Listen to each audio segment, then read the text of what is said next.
Hello, my name is Kirioth, and today we're going to talk about sort of the Imperial Guard Codex, Astra Militarum Codex, I suppose, technically, if you want to be Games Workshop about it, which I don't, Imperial Guard for life, and we're going to kind of use that as a link to something that I've had a gripe about for quite some time.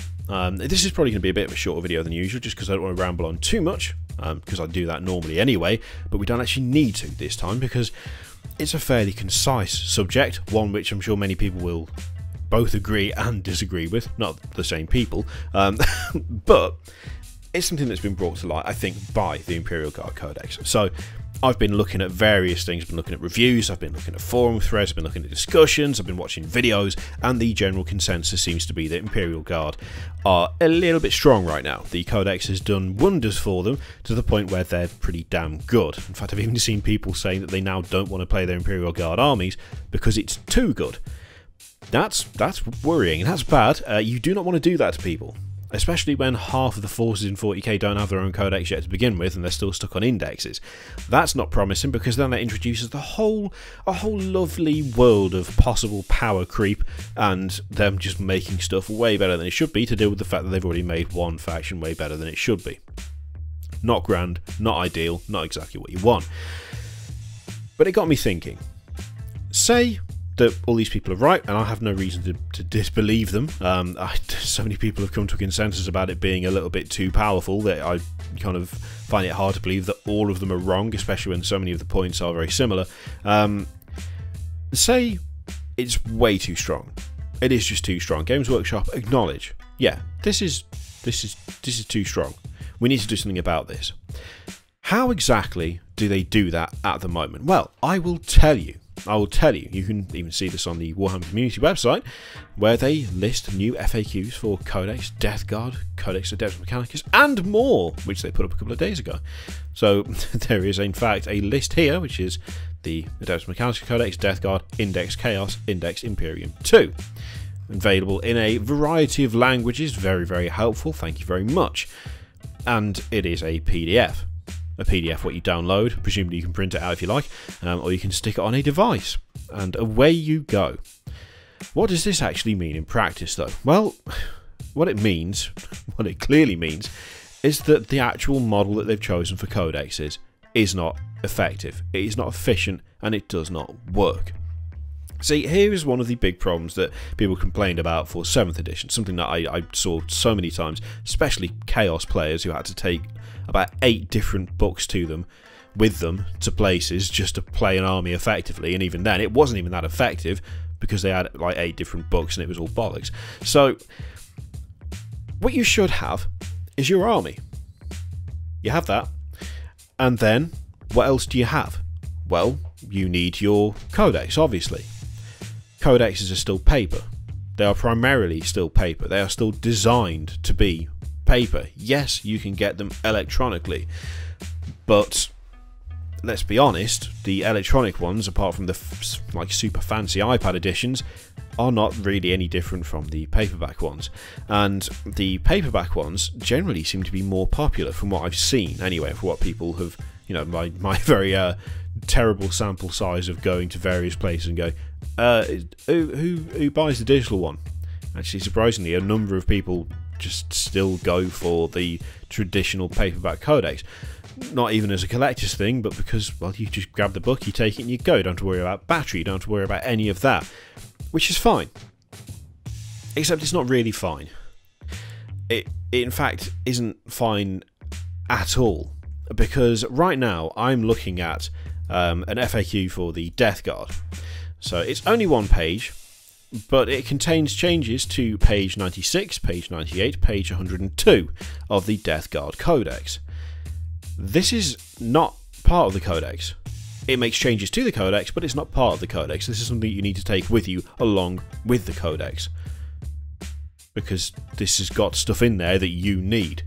So what do? Well, you can either print it out, or you can get it digitally on your tablet or phone. Can you buy this off Games Workshop in paper form? Nope. No, you can't do that. There's no option to do that. Not that I can see. I can't see anywhere on the Games Workshop website that allows you to order, update, as displayed on their various pages of Facebook, Warhammer community and all of that stuff, there's no option to do that.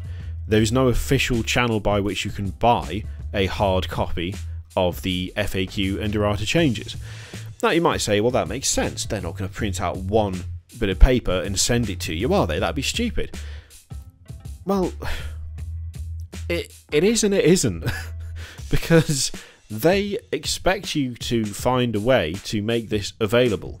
They expect you to find a way to have this with your codex, your paper codex that you bought, that you now have to supplement with digital material to keep it relevant, to keep it up to date. And it's the Imperial Guard Codex that got me thinking about this. Say it is too strong, say they acknowledge it's too strong, it's too powerful, it's too OP, they need to do something about it. Okay, we'll introduce a new FAQ, a new errata, we'll change a load of stuff, look at this. Alright, I didn't see that. Oh dear, now you've got people who are using old versions of the rules whereby the Guard are way too good. What can you do about it? Nothing. You can't do anything about it. That's it. You can't do anything about it. Now, as long as you're not playing competitively, you could argue it's not an issue, but it just shows a complete disparity between the method of delivery for the core rules and the method of delivery for changes to those rules. When it comes to the core rules, the traditional route that they've gone down is the Codex. It's the hard copy. It's the paper version of their rule set.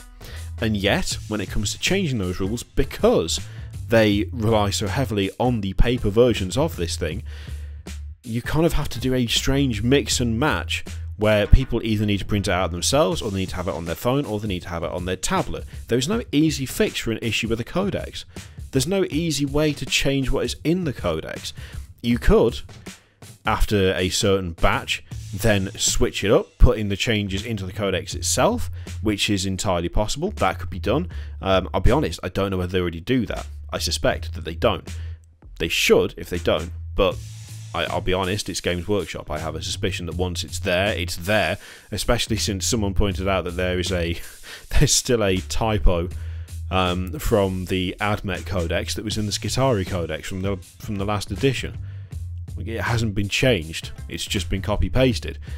The fact that that is there kind of convinces me that they don't do a huge amount to update the codexes once they've been finalised, which to me is daft, and it's a stupid problem, and it shouldn't be an issue. You cannot have your methods of delivery be totally different for different products, especially when they're the same damn product. Because this is the other thing, it's easy to look at things like the FAQs, the erratas, and you just go, well, you know, that's just updates to it. That's not part of the core. That's not part of the core product. I'm sorry, but it is. It's updated rules for that part of your product. I mean, the Index Chaos update version 1.3 is 3 pages long. I mean, yeah, some of it is, like, about half of it is dedicated to FAQs, but I mean, just looking at this, you have so many changes. You have changes on page 14, 21, 36, 38, 45, 51, 52.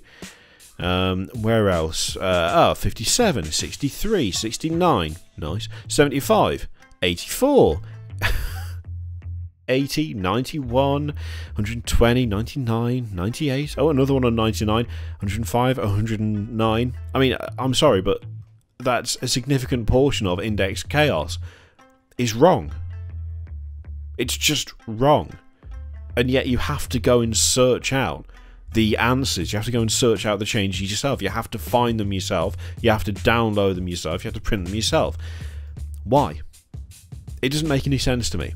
And I mean, it's always been a little bit of a thing that has annoyed me, but all the talk about the Imperial Guard Codex has really brought it home that if a codex is totally knackered, if it is busted, if they do need to make significant changes, it's damn near impossible for them to do it in an effective way because they have split everything in half.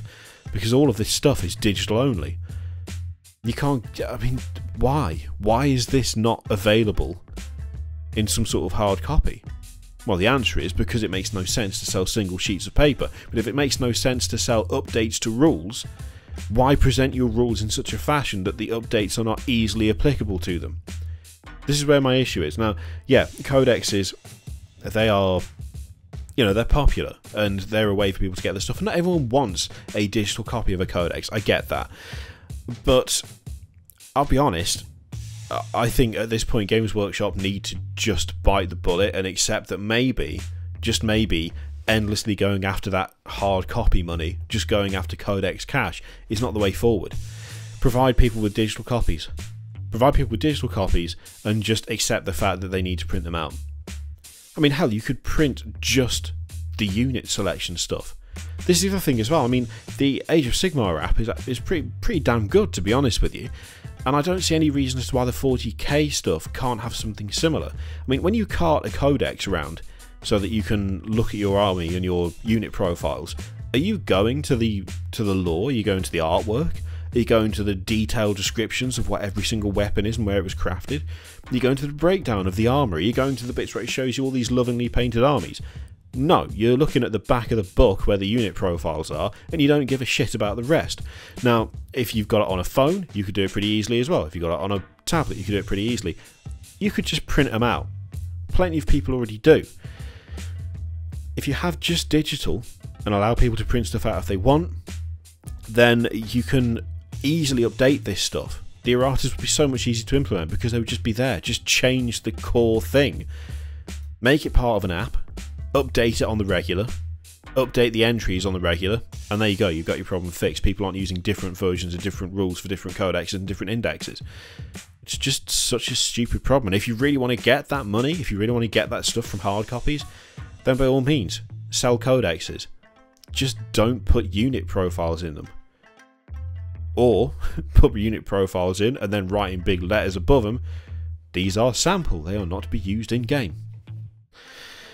It just bugs me. It just bugs me. They do so much right, Games Workshop, these days. They're improving in so many ways, but the Codex thing, they just need to sort themselves out because it makes no sense the way they're doing it.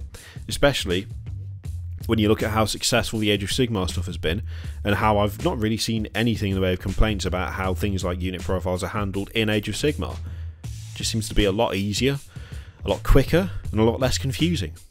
And let's face it, since when is that a bad thing? Well, so much for this being shorter than usual. I can't help it, whatever. Thank you very much for watching. If you think the Codexes stuff needs to be changed, then let me know in the comments below. Let me know what you do. Do you think digital only is the right way to go? Do you think people should just print it out? Do you print it out anyway? Do you just not bother taking the Codex anywhere? Or do you find other ways of doing it? As always, I read the comments, so let me know what you think. And yeah, in the meantime, plenty of stuff all over the screen to click. There's Patreon, subscribe, a couple of other videos to watch. Whatever takes you fancy. I will see you for the next one. Toodaloo.